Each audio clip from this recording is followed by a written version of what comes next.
Dennis Lehane, author of more than a dozen novels, many of which have been turned into hit films.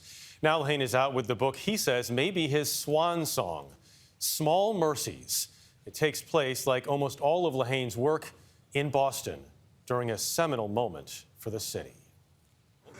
You said that you thought only real people come from New York, Boston, Philly, that area. Has that changed? Yeah. Yes. I've broadened my horizons.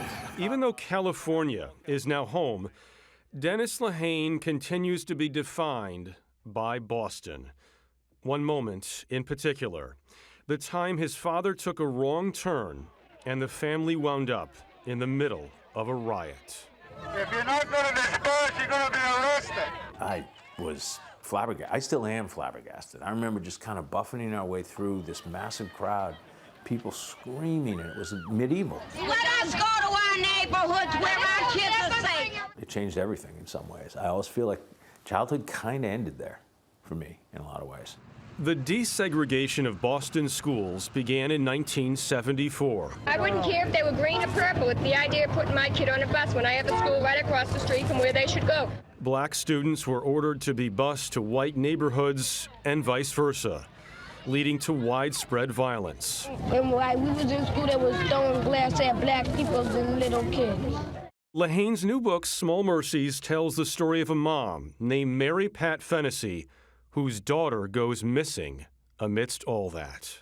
Mary Pat is a product of growing up in a housing project. She is a chain-smoking, foul-mouthed, alcoholic, racist, single mom.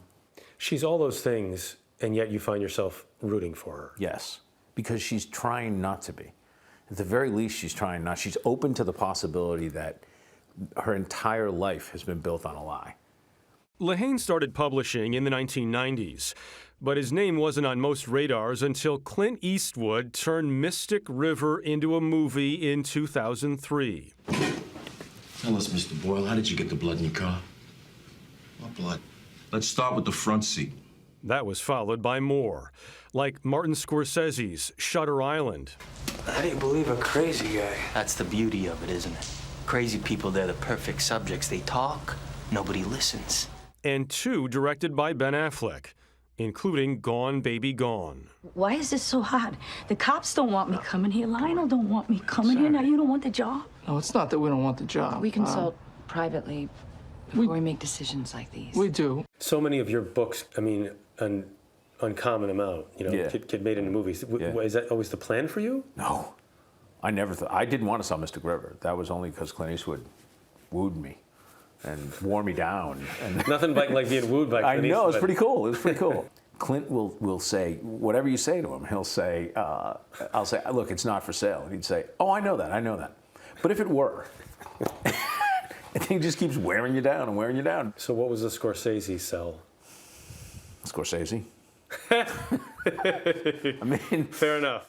How'd you get in? It's not visiting day. The fellows here, they gave me a pass. Lately, Lehane has transitioned to television, developing the show Blackbird before signing a longer deal with Apple TV. This is the workshop. This is where we work. It's a writer's room. So you come up, you storyboard it, and then he's like, all right, you're writing this episode, you're writing this episode. Mm-hmm. And then they turn them into me, and then usually I give them notes, and they write again. And then they turn it back into me, and then I give them one last round of notes, and then I take it over. That's kind of how it works. And how much you change it? Not too much. I got good writers, so normally it goes through a tone filter. Like, I'm the tone filter. It should all sound similar in tone. Let's just do Freddie from, top to bottom, see where these scenes go, see where there's opportunities. Before his next TV show is out, however, Lehane is eager to talk about Small Mercies. It's basically the division in the city between people who were authentically racist and didn't want African Americans in their community. No, we won't go! No, we won't go! And people who were authentically saying, hey, wait a second, we had no voice in this. You're telling us we got to bus our kids to another, section of the city, and we have no say in that, and we got 90 days to figure it out? There was a legitimate side to the argument. Then there was obviously a very racist side to the argument. Boston schools are more segregated today than they were when the busing started. Yeah. What went wrong? I think so many things went. Look, I'm 100% for desegregation of the schools. It had to happen. There's an argument in the book where a woman says very clearly something had to happen. It had to. But busing itself was not a good idea. It didn't work. The proof is in the pudding. There are moments in this book where this horrible, painstaking stuff is taking place. And yet I marked it, then there's these moments of humor. Yeah. That are like, this doesn't belong here, but it does. But it does. It does. It absolutely does. You know, and I've been out in the world. I've met a lot of people. I've never met anybody half as funny as half of the people I knew growing up in Boston. It's a funny place. Yeah. But the humor is all steeped in this idea that you're the butt of God's joke. You know, the house always wins, but every now and then you break their antenna, you key their car, you know what I mean? Like something, you know, you steal their sister, like something's gonna happen, you know? That's as good as it gets. I will never set another book outside Boston again. If I ever write another book, it will be in Boston.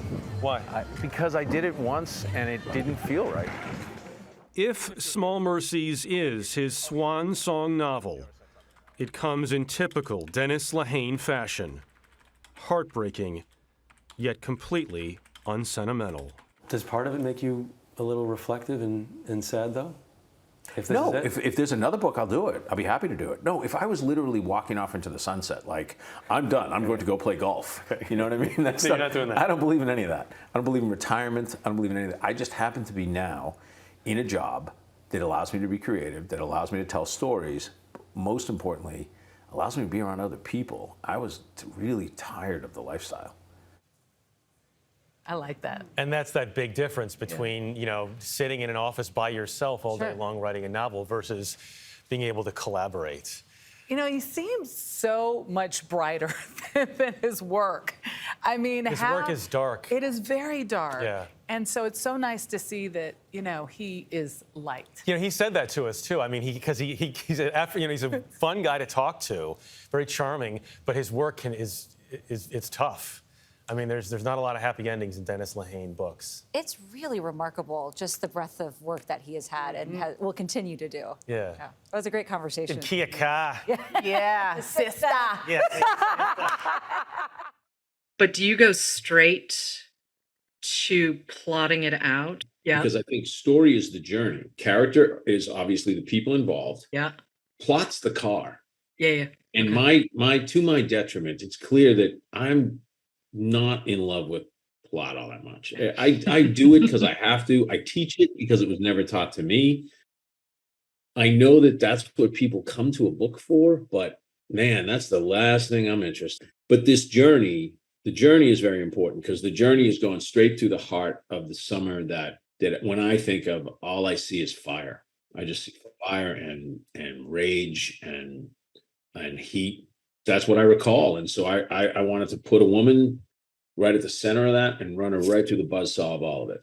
You know, what was going on really on the streets in South Boston in 1974 in August. I felt like my childhood was taken from me by the events of the summer of 74. Right. I was never the same kid after that. I never looked at adults the same way after that. I was like, you're going to talk to me about morality and then go pick up a rock and throw it at a bus full of school kids?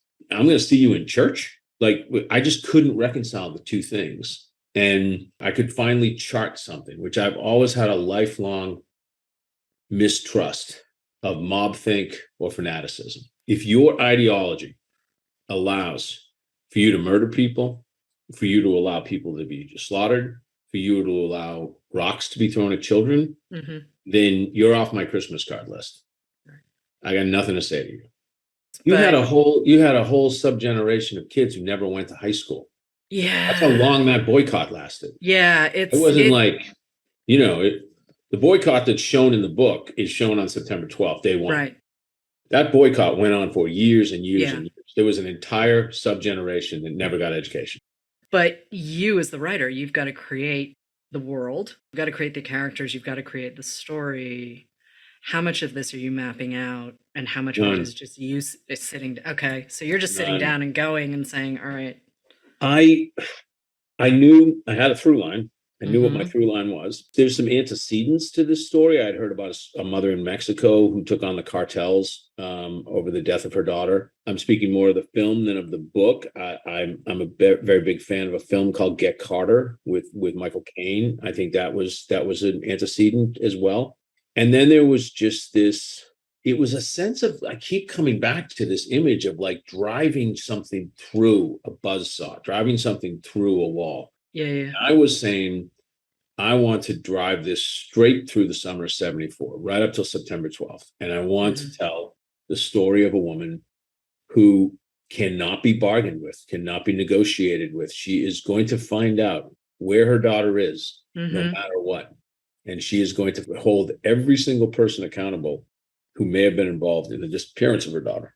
And that was just like, man, that's a rocket ship. You don't need much plotting after that. You know, it's sort of like just A, B, C, D, E. Who pops in? The surprise with this book for me was the introduction of the male character. He came 7 chapters in, I think, and then was supposed to walk back off stage. He was never supposed to come in again. And I realized that at that point, I needed balance. I needed some light with the dark, because the book in the middle gets pitch dark. And so I needed something that was going to balance that, maybe show us another point of view, maybe show us another type of life that was going on in the early 70s. And so that became Bobby Coyne, who's the detective. And he became this great little, there's a friendship that develops mostly over the phone between him and Mary Pat. And I love it. It's the heart of hope in the middle of the novel. And Bobby says it, I think, the most succinctly, which is probably my worldview. He says, you know, the worst of us has good in him, and the best of us has depths of evil you can't even imagine. Like it's I'm paraphrasing, but that's the point, and that's the duality of all people. I feel like we used to know that. Now this just I don't know, this you must be a binary thinker in this world right now. It was chapter by chapter, the book you're reading, structurally speaking. And the only hiccup I remember was after the end of Act 1, which ends at the Sugar Bowl in South Boston, there was a moment where I paused and I didn't know my next move. It was the only time. And it lasted, I think, about 3 days. Mm-hmm. And that's when I said, what happened to that cop who showed up a couple of chapters back? Okay, so Bobby rides in. Okay. And then Bobby came in. Books are textual. Books are about the best stuff in Small Mercies to me is all the stuff that happens in her head or Bobby's head. You know, there's a passage where Bobby remembers Vietnam and he globalizes it and he says what that means to the world they're in now. And it wouldn't be on screen by any means. Never on screen. Never on screen. There's a moment where my favorite chapter in this book is when Mary Pat comes home after beating the ever-living shit out of 6 women. And she comes home and she feels alive again. And she remembers her past. And she remembers what her life was like growing up with these crazy brothers and sisters in this tiny, apartment. And how it turned her into this battle axe. And I thought, that's none of that's going to show up in a movie. It's just done. So, and film is cinematic. Film is an image. You've spoken a few times. You've said that this is possibly, or maybe even probably, you feel like your last book. Possibly. So I ask on behalf of all your readers, why? Why do you feel this way? Well, it's because the book, again, this being an open faucet book was the exception, not the rule. Books were getting harder and harder for me to write. I was having just a more and more difficult time. And part of it, I think, was feeling as if I had to, feeling as if, I got a deadline coming, I was just never the type of writer who could write that way. Like, God, my hat's off to like Mike Conley and James Lee Burke and there's people who can just write book a year or write to deadline or write, come up with an idea and just go. Because and not no difference in quality, not a market difference in quality at all. I can't. The simple answer is I can't. And so when I finished this, I thought, I don't have any more ideas in my head right now. I don't, I'm hung up building my next TV show, and I'm out of contract. I'm not in contract for the first time in 25 years. I don't owe anybody. So if this is it, this is the mic drop, I'm good with it. If it's not, then the next book comes from a completely pure place. Yeah. I'm not writing it for a deadline. I'm not writing it to earn back in advance. I'm not writing it because my agent would kind of like her bottom line to be a little better. None of that. You're just writing it. And then I finish it. And then I can say, oh, who would like this book? That's a luxury, man. I need Dennis to source this line for me because I'm always crediting it to Dennis, but I love it. It's the novelist who makes the deal with Hollywood for his book and then complains about the result. It's like the guy who walks out of the whorehouse complaining that he didn't feel loved. Yeah. Who is our ultimate source on that? Or I have no idea. I have no idea who said that.